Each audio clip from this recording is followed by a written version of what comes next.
लोक्षि बाजारावहाय फैगौ जानुवारि दाननि 23, 24 आरो 25 खालार खालि बाक्सा जिल्ला दुलाराय बर' फरायसा आफादनि 16थि बोसोरसाला जुथुम दं आरो बे जुथुमनि जिखिनि खामानि मावनाय बे खामानि मावनाया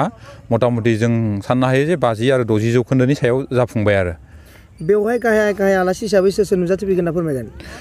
बे जुथुमायावनो गाहाय आलासि महरै दुलाराय बर' फरायसा आफादनिनो मानगोनां आफादगिरि बिथां दिपेन बर' आरो लोगोसेयावनो आथिखालनि बिटिआरनि चिफ मानगोनां प्रमद बर' सार बिथांमोना बे जुथुमायाव आलासि महरै नुजाथिफैगोन। रायजो राजाखौ मा खावलायहरगोन नोंथाङा बे जुथुमायाव फैनांगौ ना फैना मा फोरमायहरगोन? थारैनो दुलाराय बर' फरायसा आफादनि जिखिनि मावबोनाय खामानिफोर आरो बे मावबोनाय खामानिफोरखौ जिहेतु दुलाराय बर' फरायसा आफादनिफ्राय रायजोफोरनि सिगाङाव माखासे खौरां दैथायहरनो लागा थायो आरो लोगोसेयावनो बेवहाय बाक्सा जिल्ला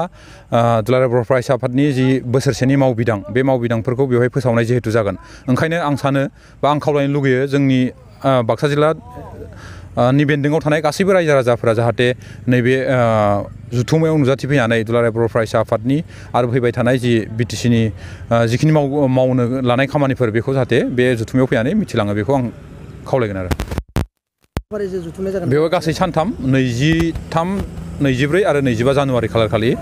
बेवहाय सानथामनि हाबाफारि जागोन आरो बे सानथामनि हाबाफारियाव बाक्सा जिल्ला दुलाराय बर' फरायसा आफादनिनो गुबुन गुबुन बिथिंनि जिखिनि खामानिफोर जेरैहाय सोलोंथाइ बिथिंनि सायाव सावरायनाय जागोन बा